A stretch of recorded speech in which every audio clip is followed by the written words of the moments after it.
Years ago, I shot 10 bags of heroin every day. Heroin is a beast, and that beast has infiltrated every town and city in America.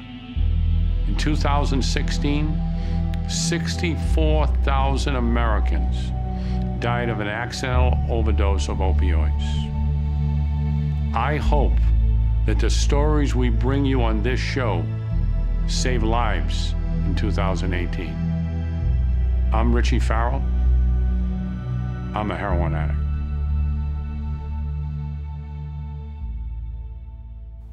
Hi, welcome to I'm a Heroin Addict. My name is Jasmine and I'm a heroin addict. We have a great show in store for you tonight. I'm joined tonight by my friend Scott and my friend Kenneth from Canada. Hi, Kenneth.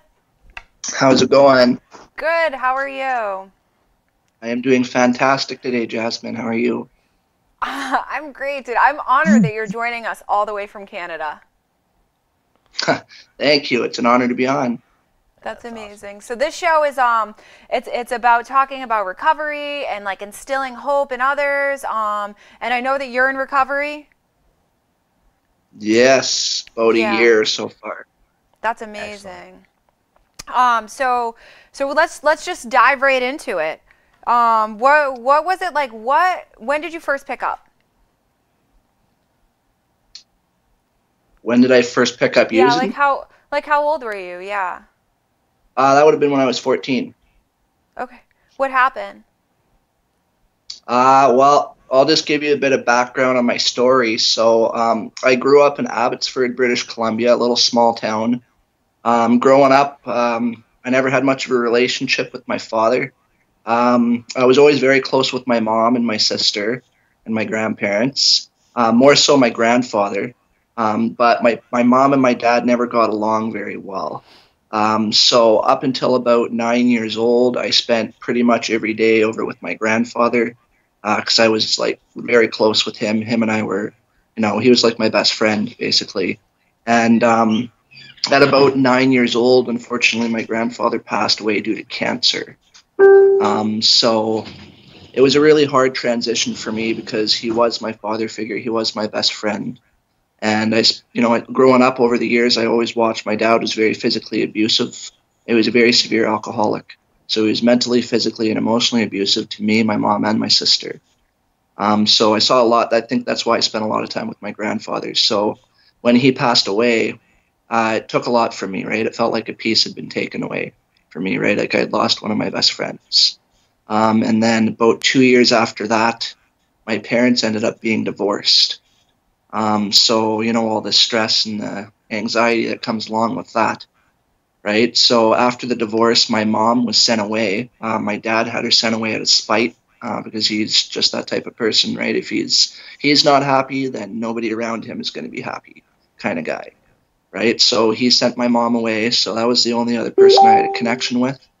My sister left because she was about 4 years older than me.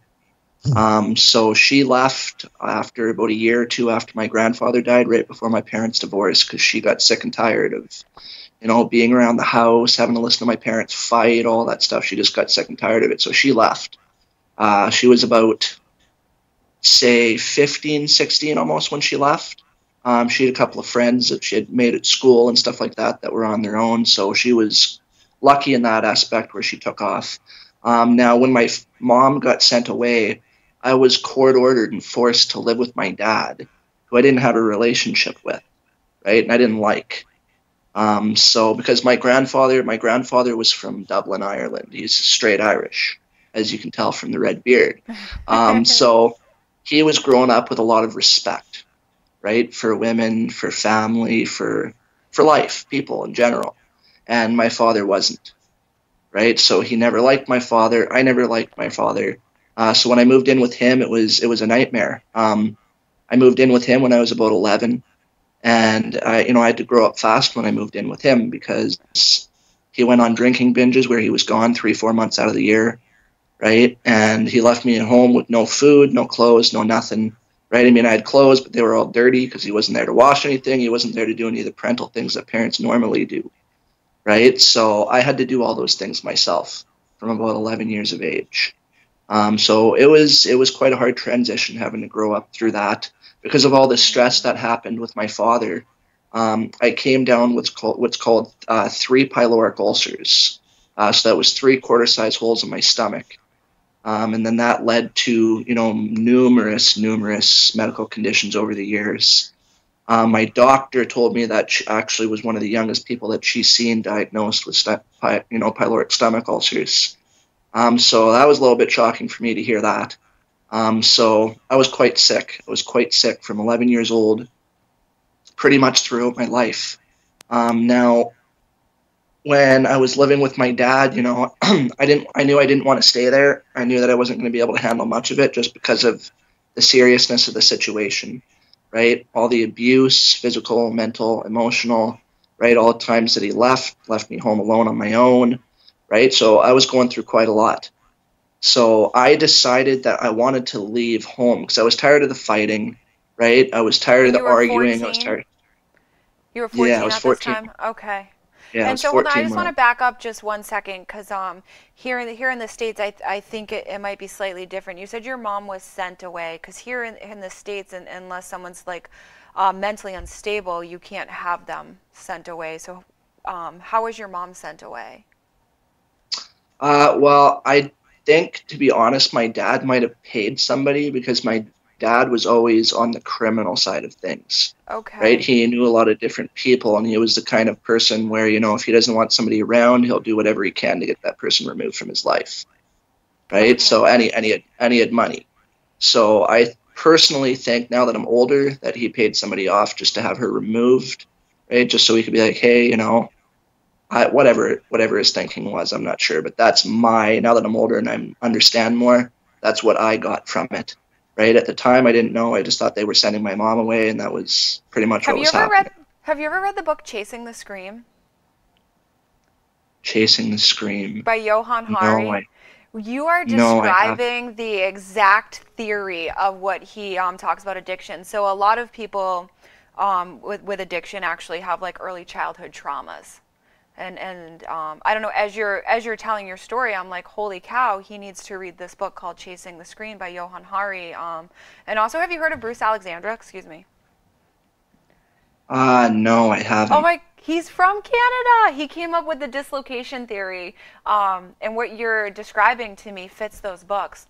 You should check them both out. So the dislocation theory is that somehow the individual gets dislocated, right? Like I'm dislocated from you, I'm dislocated from Scott here, I'm dislocated from society, whatever that reason may be. For me, it was early childhood trauma as well, and that we carry that over with us, and you know what I mean? And then that goes out, and that we treat that dislocation because we don't know how to normalize in society with alcohol and drugs. And then furthermore, I don't know what it's like where you live, but I know what it's like where I live. Society's very sick, so you don't even want to normalize in society because our culture here, definitely where I am at, the culture is sick. I mean, like drug addiction is rampant, but like individuals themselves are sick and just like, exactly. Right? You don't have to be drug addict to be sick. I know a lot of people in recovery that live a whole lot better than people who never had a problem with it. So right.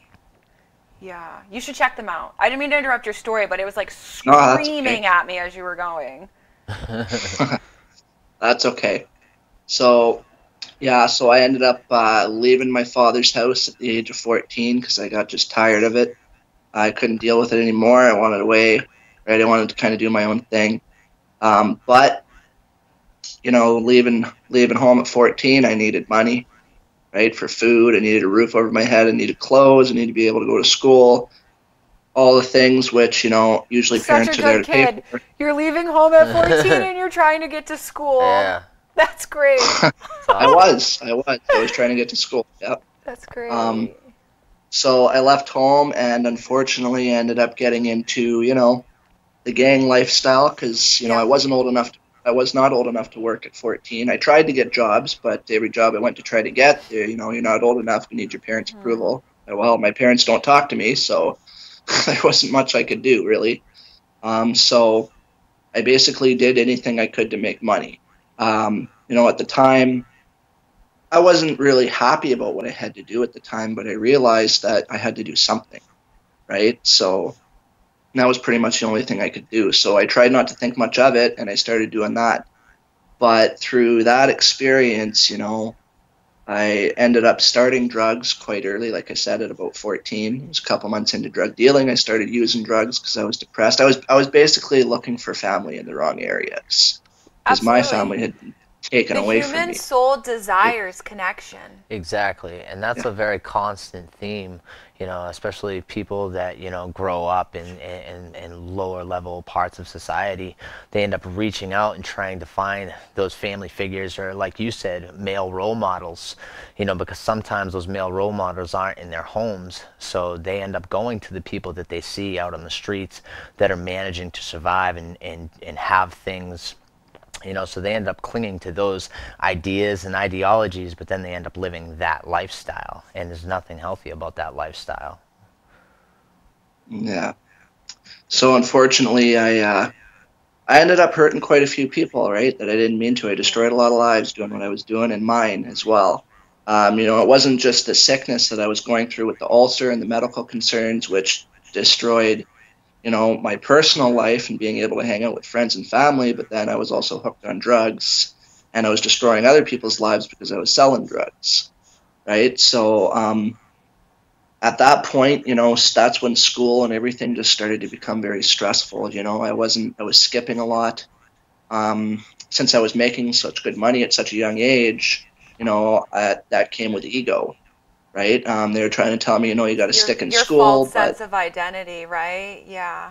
Yeah. So, they're always trying to tell me, you got to stay in school, you got to study, you got to do this. But I was at the point where, I'd been through so much, I wasn't taking anything, especially from adults. Right? Yeah. So, I was brash and cocky. And I know there was a time where my principal approached me and said, you need to stay in school. And I told him I didn't mean to sound the way I did back then. I just did. But I told him, I was like, look, man, I make more money than you already. So what the hell can you teach me? Right? So I was brash. I was cocky back then. Hold on. I got to ask you, what can he teach you? Look at where you're at now, though, right? Pretty much. Yeah. That's the way I looked at it. So I already knew he wasn't going to be able to teach me much. I'm not much of a believer in school or in society for that matter. Doing a lot of personal and spiritual development that I do, I kind of realize society for what it is, and I don't really believe that society has given us anything fundamental to grow off of or to learn from. All I think it's done. We're on like the same page. Well, they used to always tell me in school I had learning disabilities, I was slower than everybody else, I was this, I was that, and I really personally think they tell people that because they don't want us to hit our full potential. High-ranking officials that we have that run the world today, if everybody was hitting their highest potential, then there would be more competition for them, right? And they don't want competition. They are where they are, and they've been profiting off of people like us their entire lives, and they want it to stay that way. Yeah, right? they program us to be consumers. Yeah, and everything is. Sorry, go ahead. That's okay. So yeah, I really feel that they basically, they fill their heads with, limiting beliefs, labels, different things that hold us back from our true potential and make us doubt ourselves. Mm-hmm. Because they know how the mind works. They know how energy in the universe works. And they prefer people not to know. That's amazing. So that's a very high level of awareness. Not a lot of people have that level of awareness, in my opinion. That's amazing. Because you're not even a year sober yet, right? Or you're just about a year? About 11 months. 11 months. Congratulations, by the way. Yeah, but the ideas and stuff that you're bringing up right now, those are things that are accumulated over much longer than a year. Yeah, well, I always knew that from a young age. Yeah, exactly. I could always tell from a very young age that there was more to this life than what you see beyond your own two eyes. Absolutely. There's no single doubt about that. So I got to ask, like, what happened in your life to make you decide to make a change? I got tired of never accomplishing anything. I'd always had goals and things I wanted to do in my heart, but I was never able to accomplish it, and I could never figure out why. Pretty much. Yeah. Pretty much. I'd say that's a good sense. So like an emotional bottom. Yeah. Yeah, very much so. Very much so. Yeah, I was always trying, I always knew that, you know, I was better than what I was putting out, right? I Right. had more inside of me. I could accomplish more no matter what my past, because I mean, I look at it and I don't really think it matters what country you're from. I don't really think Mhm. it matters what color your skin is, what experiences you've been through, what mistakes you've made. There's a saying that I picked up from a friend of mine, a business associate, and he lives over in China. It's a Chinese saying where, you know, they take, every piece of every dish or every bowl or something that is broken over there, they seal it with gold to represent basically that whatever is broken is more beautiful for the scars that it has, right? And that can be used for humans as well.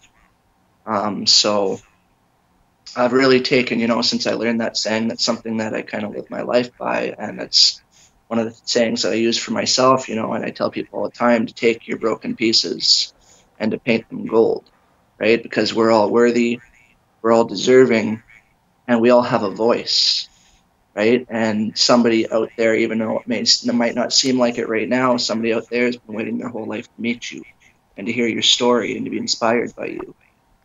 Kenneth, the world needs more of you. You Thank are you. amazing. You really are. I'm super glad that you're on this show. It's amazing. So what happened? So because it sounds like you had a rough upbringing, but underneath like you always knew that you were like a kind, gentle, loving soul. But you had a rough upbringing, and at some point like you had to turn to the streets to survive, which was very, very different from your true nature. You hit an Mm-hmm. emotional bottom and you decided that you wanted to change. And like, what did that process of change look like for you? Because our show right now, there are people watching. This is a live show. And so there are people watching. There are people's families watching, that they have loved ones suffering. There are people in recovery watching because they believe in us and they support us. And that there are people who are actually suffering right now from active alcoholism, drug addiction, or whatever their spiritual malady may be. What did that look like for you? That turnover. Well, it was a rough one. I mean, at 14, as I said, that's when I left home, Right. right? And I ended up selling drugs until I was about 22 years of age. But like I said, you all get tired of living that life over time, right? It's glamorous at first, but then you get sick of it, right? And you want more. So I decided to try to get out of that lifestyle and using. I tried to get out of that too at 22. So I cut all my ties and I moved an hour and a half away from Abbotsford to Vancouver. Threw out all my phone, stopped talking Well, to then, everybody, completely cut. Is that where you live, Vancouver?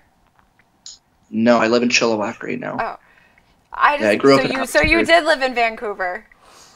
Yeah, I moved You to have to Vancouver. look up Bruce Alexandra. That's where he did his study in Vancouver. You have to. You have to. Okay, I can look them You've up. got to do it. Definitely. Yeah, it's amazing. So yeah, Have you ever heard of Rat Park?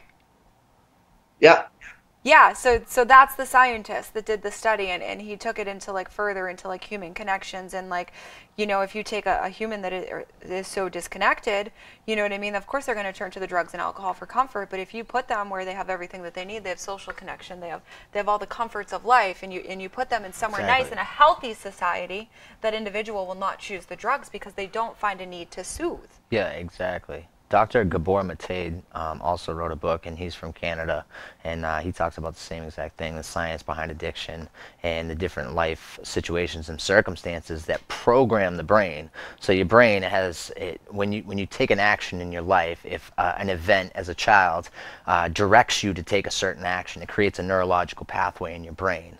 And it creates a stimulus. So you grew up in a very high anxiety, high stress, environment as a kid.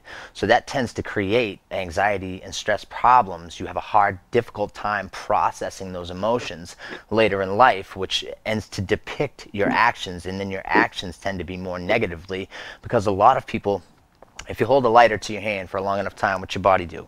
Your body wants to pull away because it knows that it's bad and it's destructive for the body. Well, your body feels the same exact way about constant negative emotions. Every emotion that we feel is necessary. So they're made to make responses so you can make adjustments in your life. But if you're getting a constant, barrage of fear and anxiety, it tends to be destructive to the body. So then the body does the first thing that it knows to do. It wants to get away from it. And, for me as a child, I learned when I put something into my body, it went away. And my body recognized that and said, this is a solution. So then all of a sudden, it's my instinctual urge to constantly look for that solution, even though there's a healthy solution. But I didn't have those guiding systems, and it sounds like you didn't either. You didn't have those things. But what's cool, though, is you talked about your grandfather being, a positive role model for you. And through listening to your story, I can see that even with the short time that you had with him, he still instilled some really awesome principles and love and acceptance into you that you carry now into your life. And that's a beautiful thing. Oh, yeah. He was my best friend. So what's life look like for you today? Pretty good. I'll just finish my story off real quick. Sure. As I said, at 22, I moved away because I wanted to get off drugs. I wanted to kind of have a normal life. So at 22, when I got to Vancouver, I actually created my first business. I ended up getting off drugs, all of them. I was doing all the hard ones, right? I was on coke, I was on heroin, I was smoking weed, I was drinking, I was on ecstasy, I was doing mushroom. I mean, you name it, I pretty much did it for years. So I got off of that stuff at 22, and at the same time of getting off that, I was able to create my first business, which was actually growing medicinal marijuana for the Canadian government. I went out and I obtained myself a federal license to be able to produce the marijuana.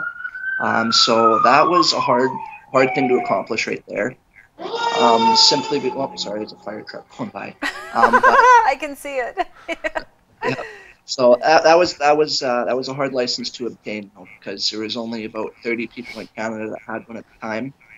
31 actually, to be exact. So when I actually ended up getting that, it took me a while. It took about 2 years for them to accept me. So I went in for that when I was 22. It was in October. I remember, if I remember correctly, it was October. And then I was about 2 months into my waiting period while I was doing that. Pretty much they have to they have to kind of look into your life, your family, your friends, do you have a criminal record, all that kind of stuff, right? So that takes them a while. So while I was waiting for that, it was about 2 months into waiting to hear back from them, when they told me it might take about 2 years. So I was waiting, and I was just working a regular job, just kind of living life. And I'll always remember it. It was in December when I was 22. I was a victim of a home invasion.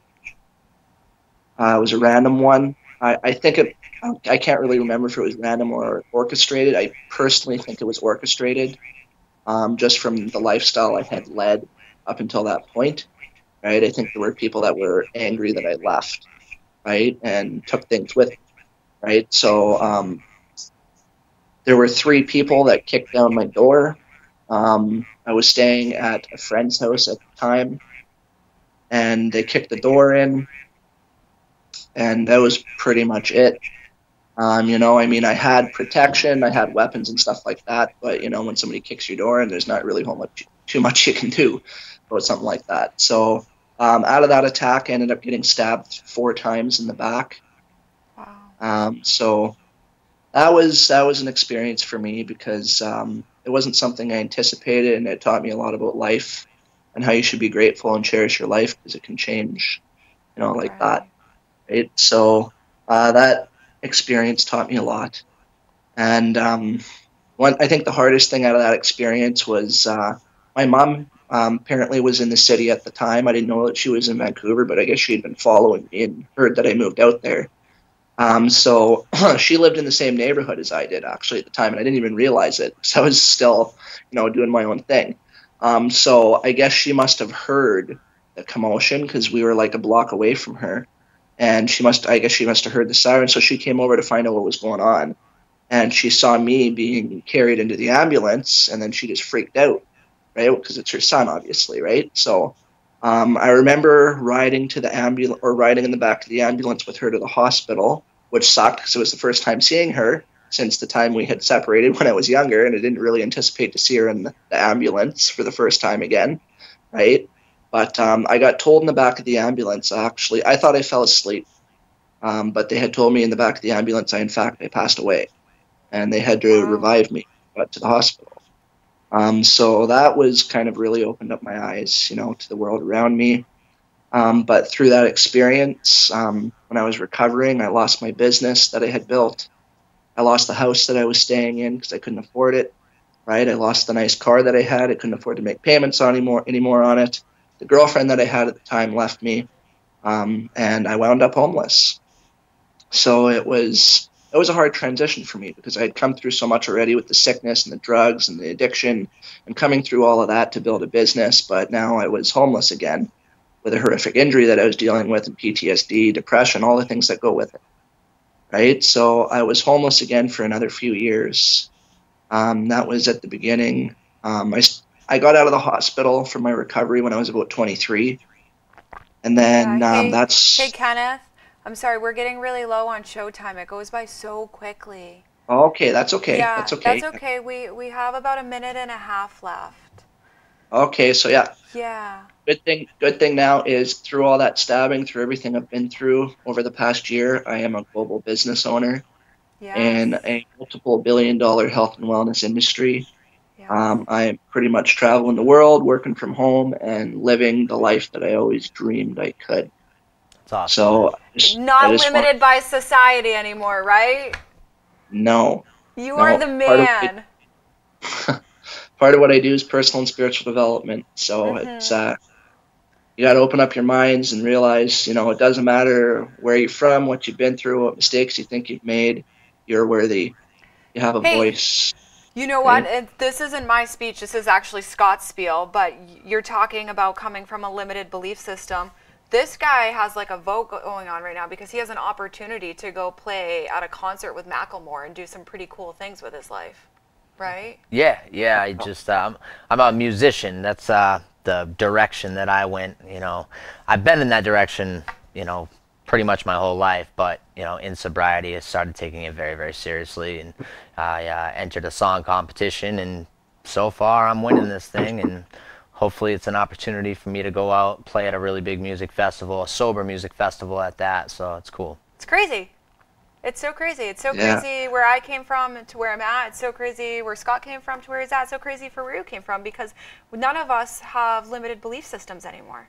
We realize No. that we're destined for greatness and greatness resides within us.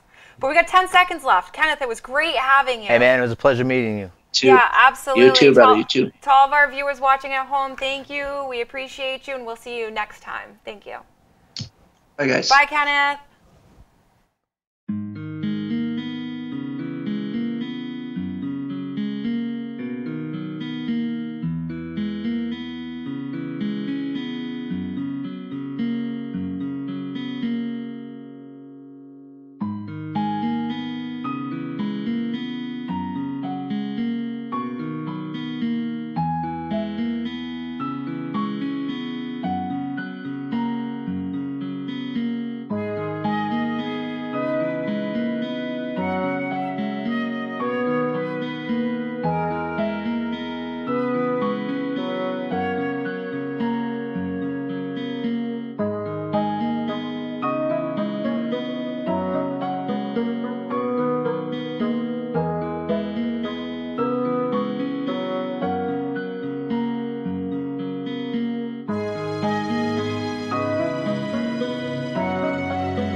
Hi, welcome to the show. I'm a heroin addict. My name is Jasmine, and I'm a heroin addict.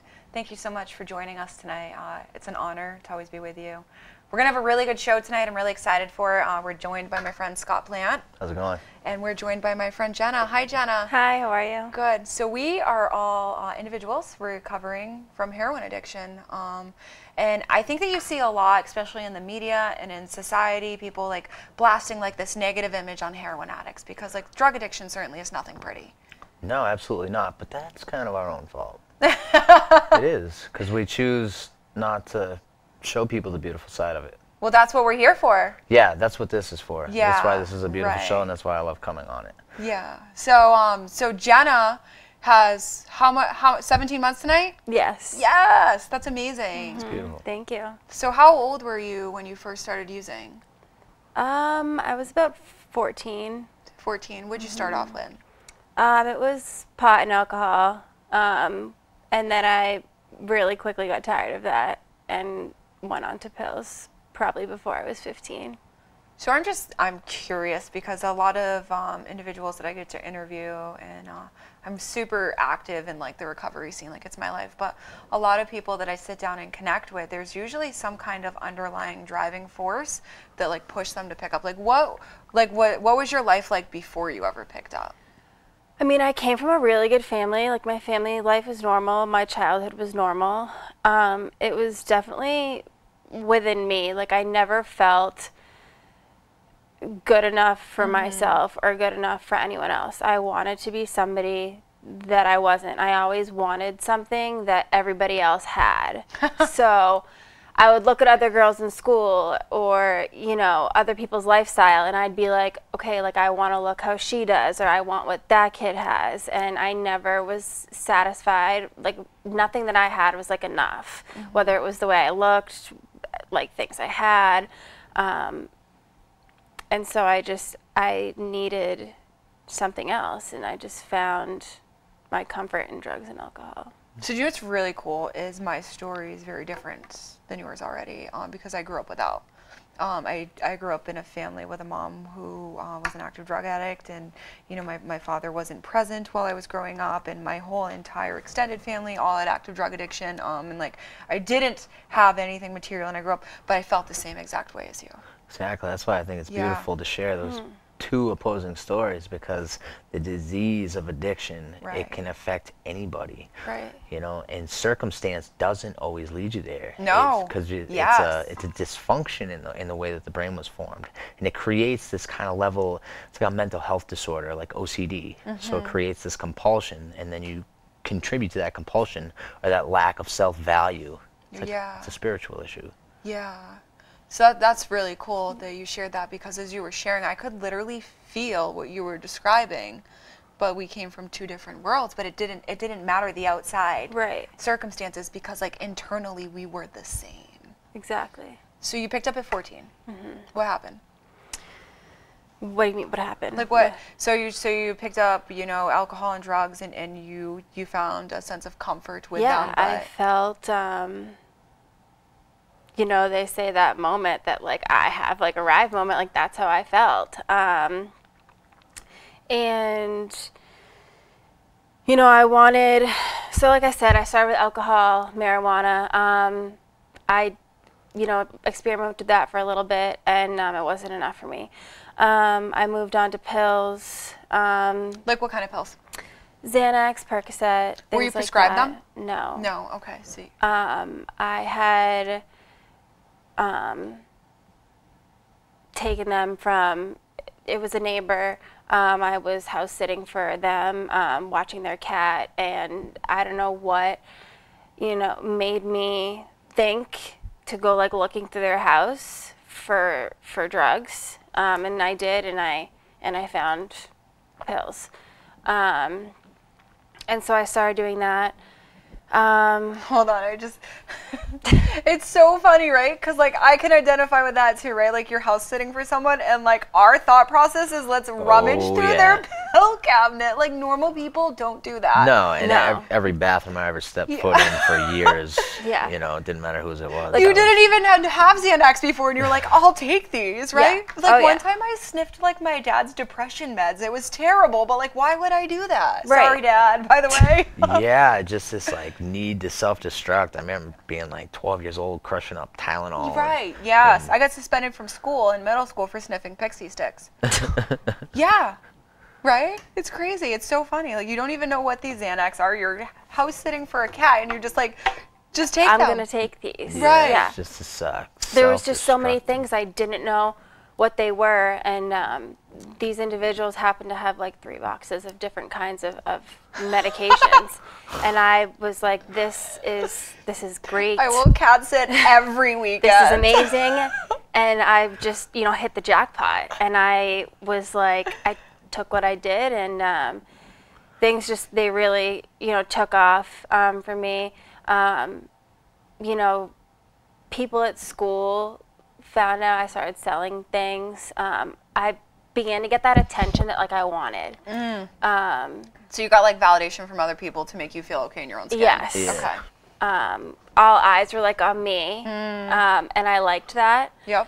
I can identify. Yeah. I did. I enjoyed that. And so, yeah, it just, it definitely took off, and it never got better from there. Yeah. It definitely progressed, and I was about 16 the first time I put a needle in my arm. Okay. So, That's pretty young. yeah. Yeah. And what happened from there? I was sent away a lot as a kid. For substance abuse disorder or for behavioral? Both. Both, okay. Yeah, I was a very defiant child. I never wanted to listen to my parents. I don't know if they still have it, but they had like a child in need of services back then. My parents had to file that on me twice. So the state would put me in the state's care, for kids who did drugs that had behavioral problems. So weird because I know you, and you are such an emotional, sensitive, loving being. You really are.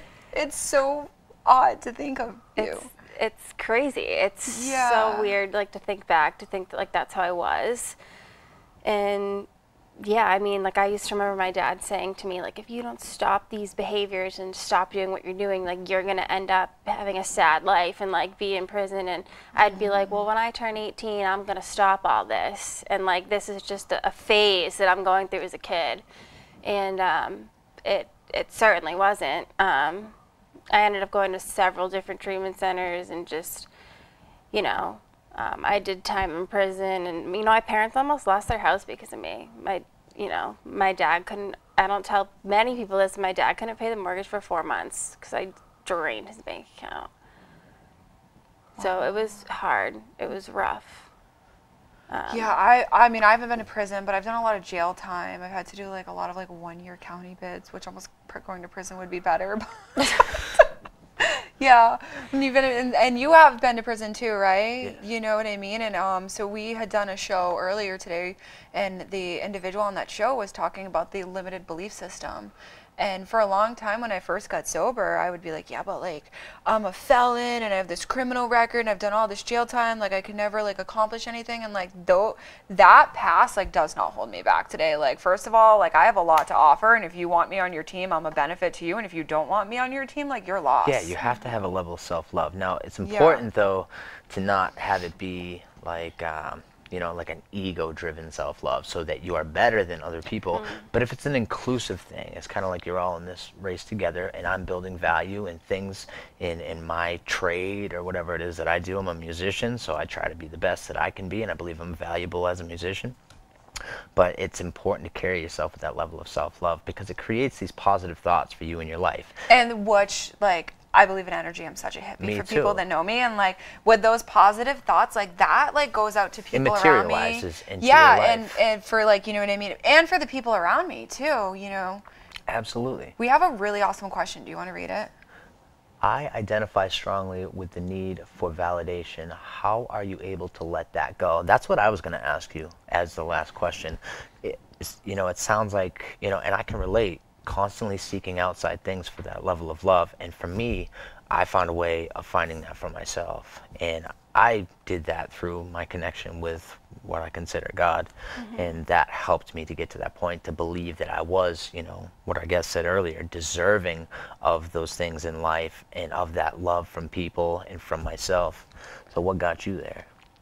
Well, it's definitely taken a lot of work and a lot of practice. And definitely I've had to have a lot of patience with myself because it got frustrating. But definitely, you know, I have, you know, a higher power that, you know, I pray to, that I call God, that I stay very connected to.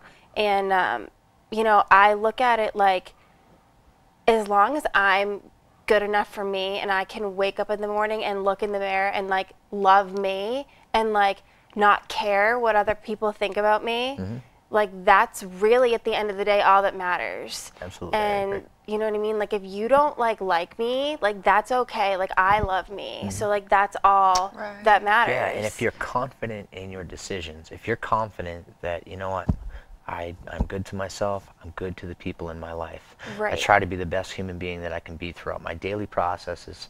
And if you carry that with you, then other people's opinions of you, they really don't matter, because you know, you have that confidence to know, you know what, I live a good life. It's like that stupid saying that other people's opinions of you is really none of your business. Yeah. Yeah. And I hate it, but it's so true. That was an excellent question. Yeah, by it the was a way. great question. And you worded it perfectly, like it takes time. It does. It's a practice. Everything in this So world, much. even spiritual practices, even prayer is a practice. That connection is built over time from practice, and you know, focusing on mindfulness and focus, and just seeing the information when it's laid out for you is the best part, because then you can see the whole picture and then you can make a decision. Most of us, you know, whether circumstance or growing up in certain situations, we don't see the whole picture. We see what was presented to us as children, so that's how we see the world. But then once we see the world for the whole thing, we get to see the choices that we get to make. Generally, a human being is going to pick the choice that is going to be better for themselves. So for me to not seek validation, it took a long time, and like truth be told, like I'm still a human being, like I'm flawed with character defects, like Absolutely. I do still seek validation sometimes.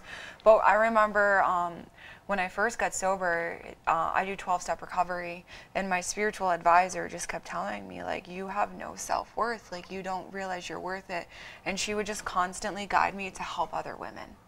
And through that practice, like through like helping other women and showing up for them, like I started to like see like, oh, I do have some kind of purpose. And to the point today, like where I know that I have a purpose, and nobody can take that away from me, their judgment, their opinion. That has been huge for me as relate well. to that too. Doing service work, Yeah, writing music for people, and then, you know, doing charity events and things like that. Stuff it does. It gives you a sense of purpose. It helps you see your worth.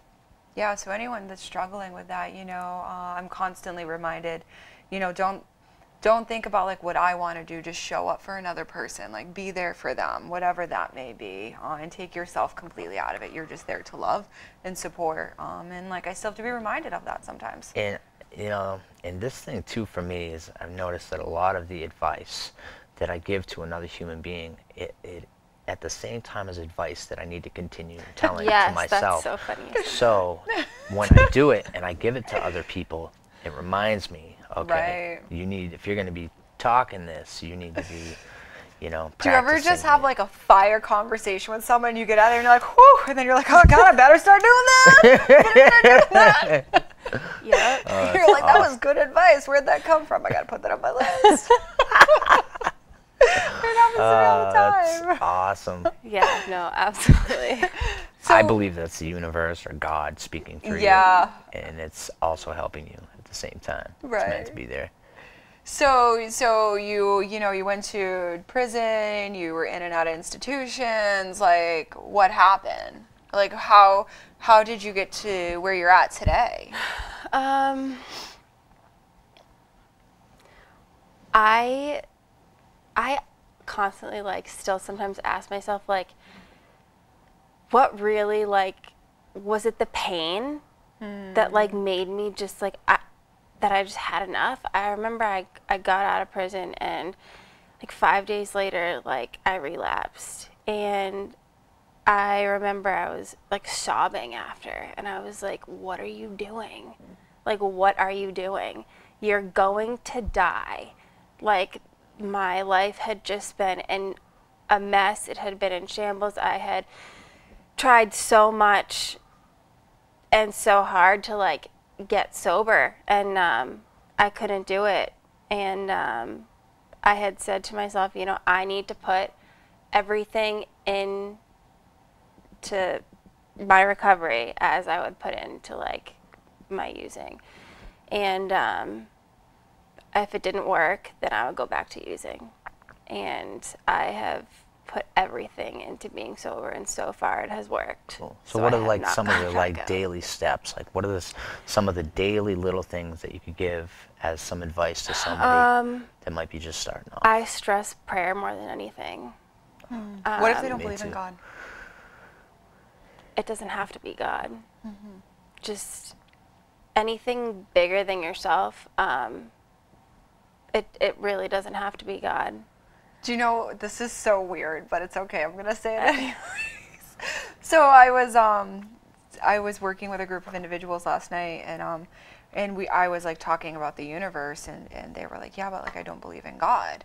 And so like we started breaking down like karma and energy. And so this morning I'm like brushing my teeth, and my cat keeps trying to attack me. And I'm just like thinking about like the life force that's like within my cat. And I was like, how can you not tell me that there's not a God? Like just look at like what is like making my cat do? It's so weird, but like my No, mind was like absolutely. literally like rambling. It's, And I was it's like, like how that do with everything. And even Yeah. if there's people that have a difficult time with believing in God, I can't even fathom in my brain not believing in God. It's such a big part of my life. But for people that don't, just look in a science book. Right. Because when you actually learn about science and what goes on in this universe and on our planet and our body on a daily basis, you just can't deny it. There's It so is- much more than surface level. It's incredible. It's I will- absolutely incredible. I like grab a piece of paper when I'm working with people, and I'm like, what do you see? And they're like, a paper, and I'm like, no, what do you see? And they're like, a piece of paper, and I'm like, what's going on with this piece of paper? I'm like, it's a freaking piece of paper, and I'm like, no, it's not. And then like we start breaking down like the chemical components and like Yeah. the energy, and I was Just like, energy and this atoms. paper is like vibrating, and you can't see it. You can't tell me what's the life force to that. Yeah, the only reason why we see it for what it is because we were only given 5 senses as human beings. That's how we perceive reality Right. and the things that we see, but they're much deeper, and there's a lot more to everything than you get to see with your eyes and your smell and hearing Right. and whatnot. Sorry, we got way off topic. No. That's So all we're saying right.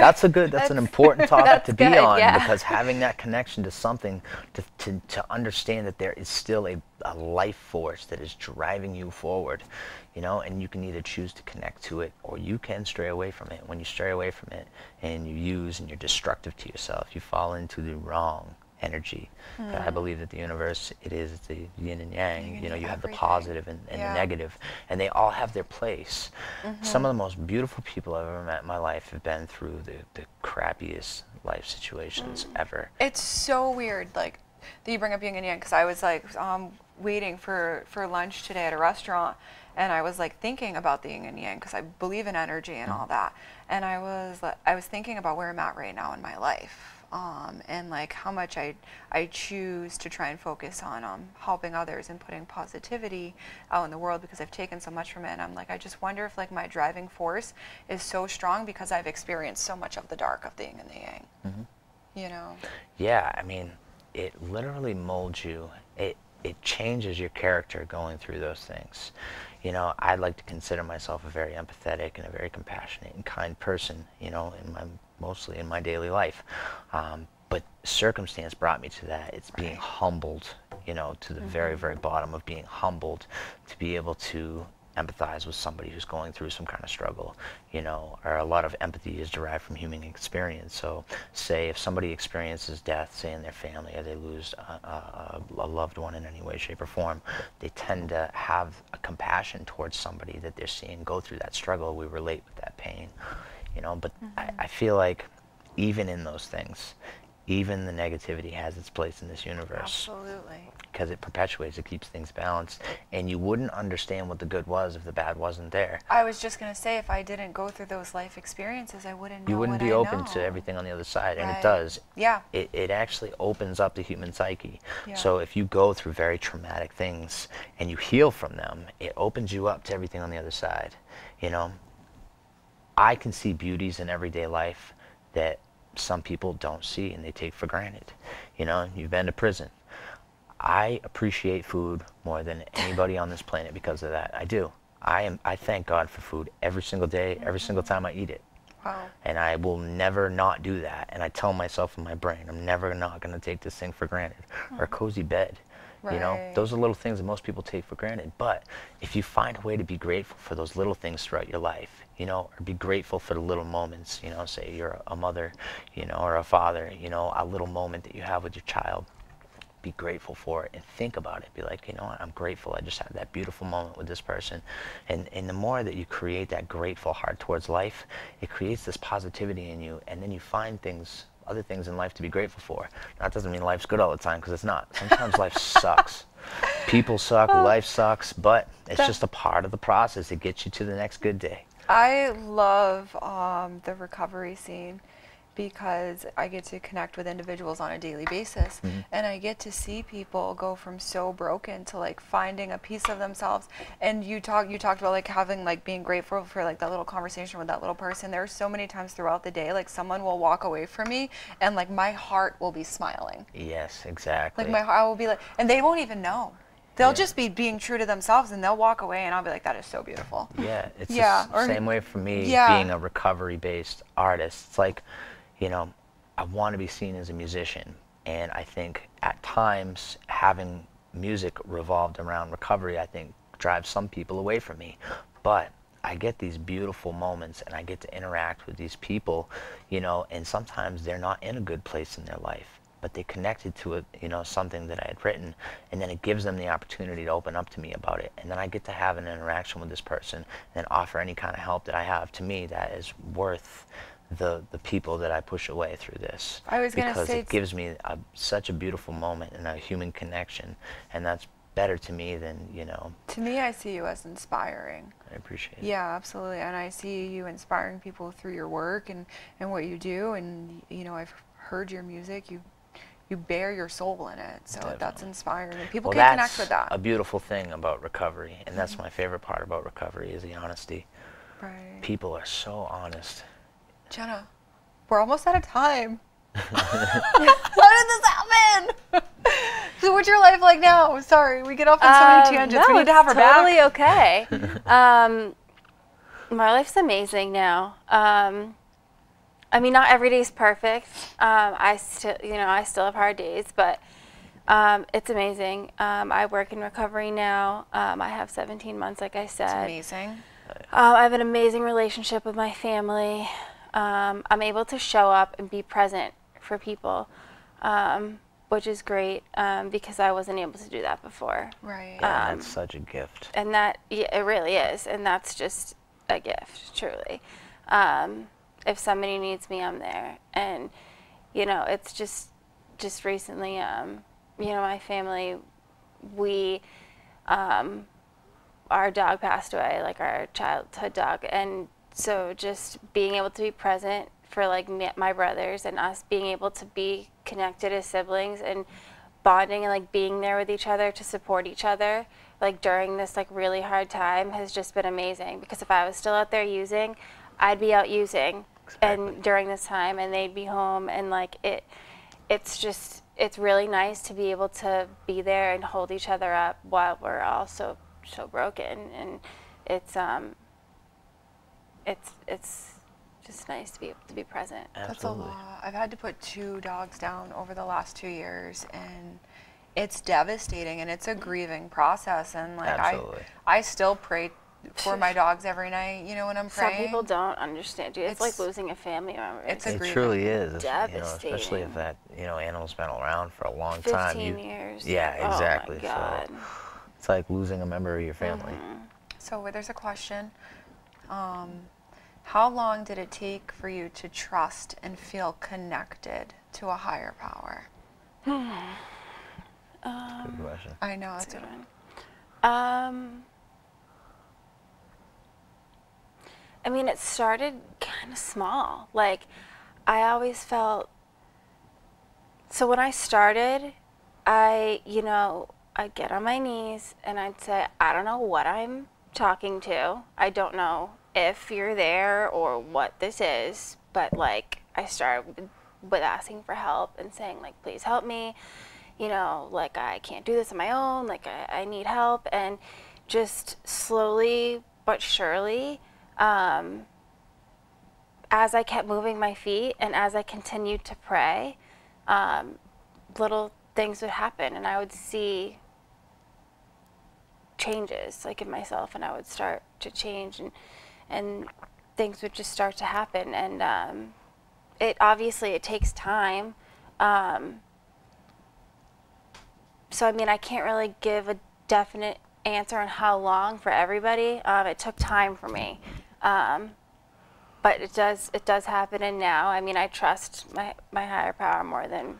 Yeah, well, that's the thing, is when you start the process and you start that practice, you open yourself up to listen. God speaks to everybody. Nobody's, inclusive or seclusive. Everybody can open their eyes and see, what God is telling them in their everyday life to make their best choice. And once you do that, you take that time to have a relationship with God, then it gives you the ability to keep your eyes open, to be like, where are you guiding me?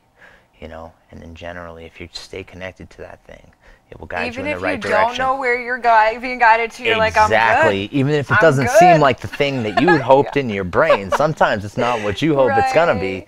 But in the end, you look back and you say, I get it. It makes sense now. This has been an excellent show. Absolutely. It was a great show. It flies by. Yeah, it was fast. Yeah, thank you guys for coming. Thank you guys for being on Thanks the for show. having me. Yeah. It's been really good. We had excellent questions. Yeah, those were some really good questions this time. For me, it took the more action I put in, the more I felt that connection. So Absolutely. So those of you watching at home, thank you guys for tuning in. Thank you for watching. We hope that you join us again next time. I'd like to thank Scott and Jenna for coming today. Scott filling in last minute. Just found out he's going to be filling in. He did great. And we love all of you. And if you need help, please reach out and know that you are worth it. And we love you. Thank you. All right. And wow, good.